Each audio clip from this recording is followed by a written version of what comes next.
कि जैसे आपका एक प्रोग्राम है मनी मास्टरी बोल के आई थिंक, तो ये मनी मास्टरी का क्या मतलब है या कैसे मनी को मैनेजमेंट करें, क्या टिप्स देना चाहेंगे ऑडियंस को? क्योंकि पैसे कमाना इम्पोर्टेंट तो है बट उससे भी ज्यादा इम्पोर्टेंट है आई थिंक उसे कैसे मैनेज करते हैं हम।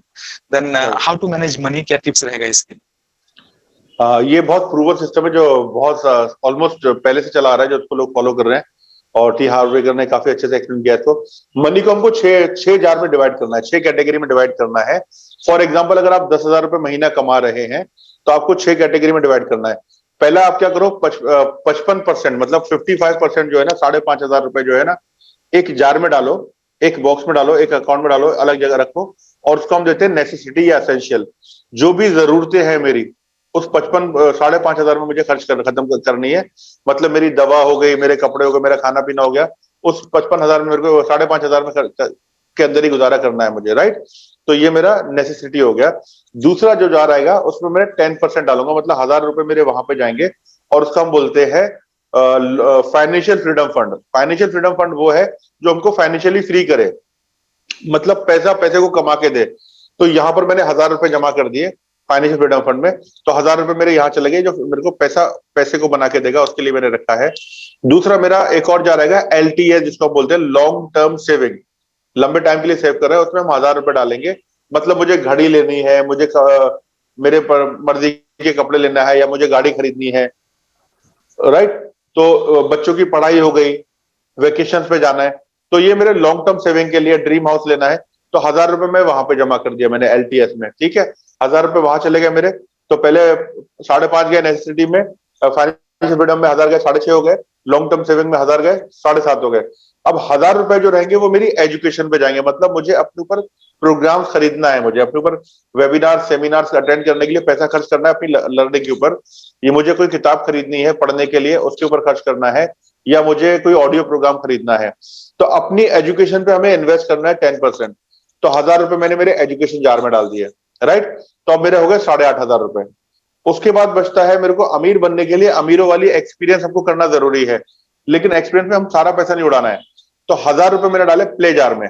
प्ले जार में मतलब मैं फील कर सकूं, उसको महसूस कर सकूं। 1,000 रुपए मेरे प्ले जार में आ गए, तो मेरे 9,500 रुपए हो गए। और 500 रुपए जो है वो मेरे 5% जो अमाउंट बचा है मेरा, वो जाएगा मेरा चैरिटी में। तो ऊपर वाले ने जब आपको भेजा है तो आपको इस यूनिवर्स, इस कायनात के लिए कुछ कंट्रीब्यूट भी करना है, तो आप चैरिटी करो, लोग अपने आसपास के समाज, आसपास के लोगों पे। तो 500 रुपए चैरिटी करोगे, 5% आप चैरिटी करोगे, जो भी आपका। इस तरह से मनी को डिवाइड करना है। अभी हो सकता है हमारे खर्चे वगैरह बहुत ज्यादा है, तो हम 55 नहीं डाल सकते, शायद 60, 70, 80% जाएगा। 80% करो, धीरे धीरे उसको नेसेसिटी को कम करो। जितने भी बड़े लोग आप देखोगे ना, वो लोगों का खाने पीने में बहुत कम जाता है, बहुत सादी लाइफ जीते हैं, क्योंकि वो लोग वहां पर पहुंच चुके होते हैं, उनको लगता है ये सब चीजें मतलब नहीं है, राइट। तो धीरे धीरे आपको कॉस्ट कट पे फोकस करना है अपने, और 55% पे लेकर आना है। और आगे जाके आपको ऐसा हो जाएगा, जो नेसेसिटी वाला जो जार है वो 20-30% पे आ जाएगा, बाकी सारा पैसा आप डिवाइड करोगे उन जगहों पे, ठीक है।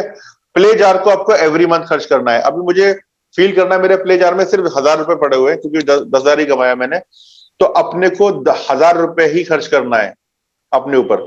और हम क्या करते हैं, 10,000 कमाया 5,000 उड़ा देते हैं ऐसे करके, तो वो नहीं करना है, राइट।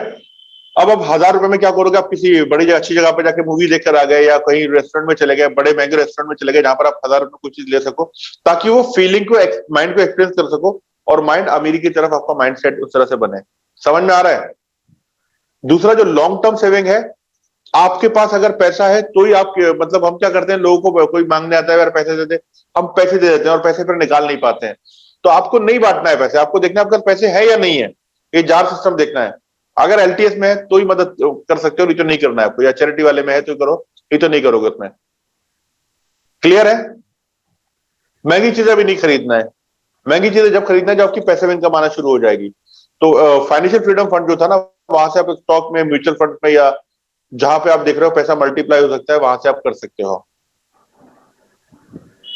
श्योर सर, डेफिनेटली बहुत ही आपका आंसर अच्छा रहा है, क्योंकि मनी को मैनेजमेंट करना है, that is very important in our life. क्योंकि पैसे कमाने के बाद उसे मैनेज करना, और आपने जो फॉर्मूला बताया दैट्स रियली नाइस, और लोगों को बहुत ज्यादा हेल्पफुल साबित होगा इससे। नेक्स्ट क्वेश्चन यहाँ पे है सर कि how to close any deals, business deal कैसे क्लोज करें? जैसे कोई कस्टमर हुआ या फिर ट्रेनिंग फील्ड में है, किसी कंपनी से हम जुड़ते हैं तो कोई बिजनेस वहां से लेना है, तो वो डील को कैसे क्लोज करें या कैश में तुरंत कैसे करें? तो ये डील क्लोज कैसे करते हैं आप लोग एज ए बिजनेस ट्रेनर? इस पे आपका क्या जो है मतलब एक्सपीरियंस है?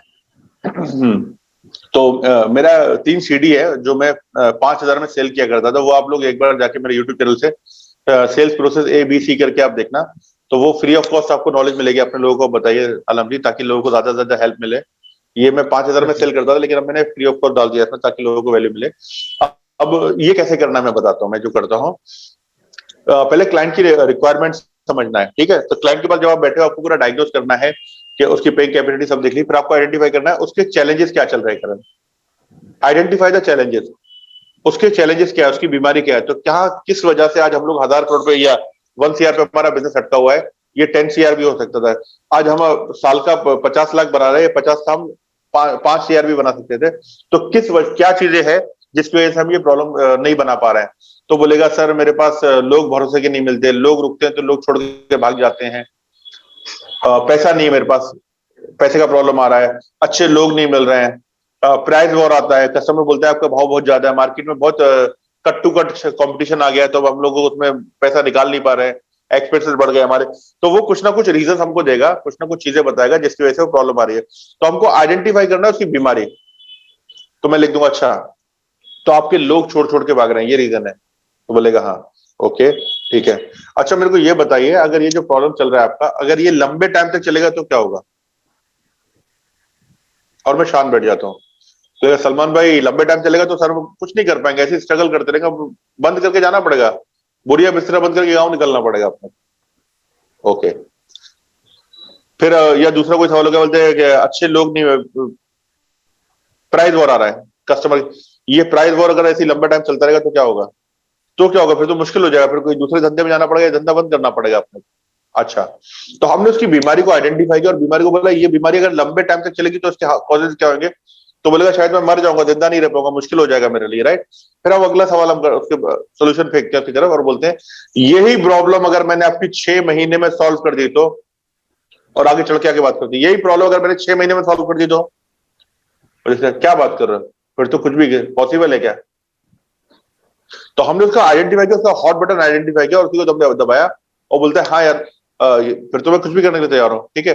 तो हम किस तरह से करेंगे, कैसे करेंगे, और ये स्टार्ट करते हैं हम लोग, और फिर वहां पर हम उसको अपना प्रोडक्ट पिच करते हैं और बोलते हैं अब ये शुरू करते हैं, इसका इतना अमाउंट है, और ये बोलकर हम मुंह बंद करके बैठ जाते हैं। यहाँ पे प्रेशर ऑफ साइलेंट आता है, राइट। लोग क्या करते हैं, कंटिन्यू बोलते रहते हैं। तो क्लाइंट को सुनो, अंडरस्टैंड करो, और बाद जब वो इन्फॉर्मेशन देगा उसमें से कोई एक इन्फॉर्मेशन रहेगी जिसकी वजह से वो प्रोडक्ट खरीदेगा। हर आदमी का बाइंग पैटर्न अलग होता है। आप कोई चीज अलग रीजन की वजह से खरीदोगे, वही सेम चीज मैं किसी और अलग रीजन की वजह से खरीदूंगा, मेरा कलीग किसी और रीजन की वजह से खरीदेगा। तो हमको रीजन आइडेंटिफाई करना है। एक रीजन पे कोई सेम प्रोडक्ट नहीं बिकेगा, ये किस वजह से खरीदेगा वो रीजन में आइडेंटिफाई किया, उसकी क्या बीमारी है, ये बीमारी लंबे टाइम तक चलेगी तो क्या कॉज होगा उसका, और इसको मैंने 6 महीने में सॉल्व कर दिया तो कुछ भी करने के लिए तैयार हो, ठीक है। फिर हम क्लोजिंग क्वेश्चन मारते हैं, ठीक है, फिर हम करते हैं आप इसको पे करो, और यहां पर मुंह बंद करके बैठना है। और फिर क्लाइंट ऐसा करता है, वो यहां से इस तरह से चेहरा करेगा, इस तरह से एक्सप्रेशन देगा, तो वो माइंड में सोच रहा है कि मेरे को पेमेंट कैसे देना है, ये बैंक का चेक दूं या वो बैंक से दूं, ये बैंक से ट्रांसफर करूं, वो बैंक से ट्रांसफर करूं, या लड़की को भी पैसा देना था, उसके एडमिशन के लिए भी लगने वाले थे पैसे, वो सोच रहा है, कैलकुलेट कर रहा है, सलमान भाई को यहाँ से दूं, वहां से दूं, और इसी बीच में हम बोल देते हैं तो सर आप चाहे फिर आप पेमेंट दीजिए, मुझे इतना % दीजिए, पेमेंट दीजिए, बोलते सलमान भाई कल आ जाना। तो अपने को बोलना नहीं है, मुंह बंद करके बैठना है, इससे प्रेशर बढ़ेगा, जितना ज्यादा प्रेशर बढ़ेगा उतना ज्यादा वो फ्री होने के लिए आपको सवाल करेगा, और जो बोलेगा पहले वो हारेगा, बोलेगा सलमान भाई पूरा भरना है, कितना भरना है अभी, फिर अपना अपना कार्यक्रम करेंगे। डेफिनेटली सर, मतलब ये जो क्लोजिंग का टिप्स है ये बहुत ही ज्यादा मुझे अच्छा लगा, और आई थिंक लोगों को बहुत ज्यादा ऑडियंस को जो है इससे वैल्यूएबल जो है एक्सपीरियंस मिलेगा, कंटेंट मिला। और आपने जितने भी सर सवालों के जवाब दिया, बहुत ही अच्छा प्रैक्टिकल आपके लाइफ का एक्सपीरियंस जो आपने शेयर किया, बहुत ही अच्छे अच्छे टिप्स दिए, इसीलिए आपका बहुत बहुत शुक्रिया हमारे चैनल पे आने के लिए। और लास्ट जो है एक मैसेज आप हमारे ऑडियंस को, हमारे इंडियन जो यूथ है उसे क्या देना चाहेंगे एज ए मोटिवेशनल स्पीकर और एज ए बिजनेस ट्रेनर, क्या देना चाहेंगे? उसके बाद हम लोग इस इंटरव्यू को यहीं पे एंड करेंगे। तो आलम भाई थैंक यू वेरी मच, आपने मुझे मौका दिया। मैं यही बताना चाहता हूँ बिल्कुल भी निगेटिविटी में स्प्रेड मत हो, कोई निगेटिव चीजों में इन्वॉल्व मत हो। इंडिया अपना जो देश है बहुत बड़ा अपॉर्चुनिटी से भरा पड़ा है। हिंदुस्तान सबसे बड़ा आबादी वाला देश है और इस देश में अगर हम काम नहीं कर सकते दुनिया में कहीं नहीं कर सकते। बाहर की कंपनियां आके लगाए बैठी है इंडिया में, क्योंकि इंडिया बहुत बड़ा मार्केट है चाइना के बाद, और इंडिया में बहुत ज्यादा अपॉर्चुनिटी। और हमारा सौभाग्य, जो मैं बोलता हूँ लोगों को, हमारी खुशकिस्मती है कि हम इस देश में पैदा हुए हैं। हम इस कल्चर को, इस मिट्टी को पहचानते हैं, समझते हैं। हम आसानी से लोगों के साथ कनेक्ट हो सकते हैं। आपको आगे बढ़ने से अगर किसी ने रोका है तो यहाँ पर जो बैठा है ना वो रोक रहा है, तो वहां पर नेगेटिव चीजें आने मत दो। अपॉर्चुनिटी भरी पड़ी है, राइट। कोई न्यूज देखना बंद कर दो, नेगेटिव चीजों में इन्वॉल्व होना बंद कर दो। जितना ज्यादा नेगेटिव एनर्जी कंज्यूम करोगे उतना ज्यादा आपका ग्रोथ रुकेगा। हर एक इंसान से, हर एक कम्युनिटी के साथ, सबके साथ धंधा करना है, सबके साथ हमको आगे बढ़ना है। और जब हम आगे बढ़ेंगे तो देश आगे बढ़ेगा। सेल्स सबसे बढ़िया प्रोफेशन है, सेल्स स्किल सीखो और ये सारी चीजें सीखो, और आई होप आप लोग अच्छा करोगे। Thank you very much.